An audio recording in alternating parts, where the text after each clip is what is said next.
I'm sorry that these graphs don't appear very clean. They were from a 1965 paper. What I want to show you here is a nice little contrast between some insects and when they undergo diapause. Diapause, you would have learned from this module, is a significant piece of a significant ability for this animal to basically be held in suspended animation. Ecologically, there's a lot of value in being able to do this. Now, we as humans cannot diapause, of course, but being able to do that is a really amazing evolutionary strategy, because what it means is that in times of toughness, whether that is driven by resources or environment or both, you can actually basically pause. You can switch off and come back on again when you need to. How cool would that be? And this particular case study on the left is to this is done on the gray flesh fly over here, Sarcophaga bullata.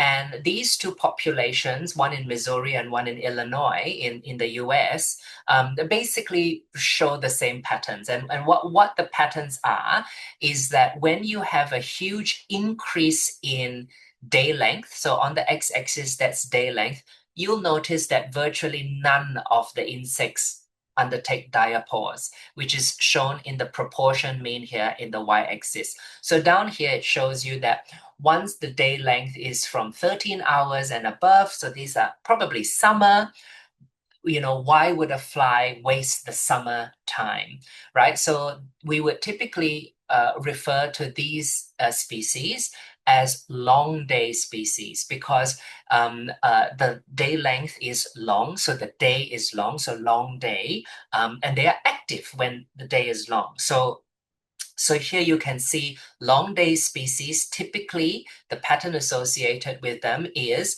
that they don't undergo diapause when day length is increased. However, they do undergo diapause when day length is shortened. So you notice that, if you only give 2 hours of light a day, these are, of course, manipulative experiments, up until maybe even if you give them 12 hours of light per day, they will undergo diapause. Okay.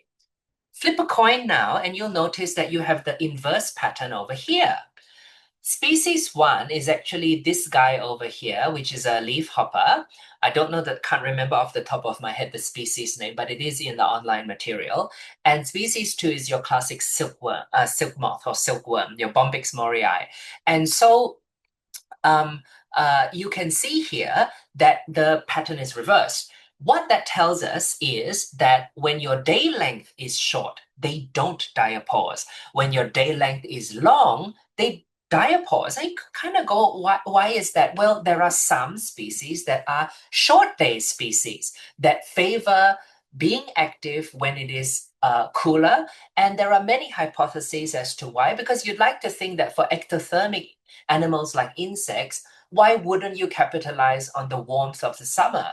Why would you actually have some species that favor the cooler time when the day length is shorter? Well, there are a few hypotheses out there that you can probably guess. One, of course, being that this phenology alleviates them from the competition of a very, very biodiverse summer, or alleviates them from predation. It could also be intricately tied to a resource that's only available at that time, right? So the point here is not about those hypotheses as much as showing you that there are short day animals. And in the case of a species like the silkworm, Bombyx morii, the females actually use day length as a cue to oviposit. So the shorter the day length, that triggers the maturation of their eggs, because they actually lay their eggs in the in towards winter. The eggs actually undergo egg diapause, so they don't hatch until springtime. And then the effect of that is that they, as soon as it gets warm, the larvae are out. Basically, you don't waste any time for the mothers to lay eggs and mature, right? So that's just a really, really different strategy.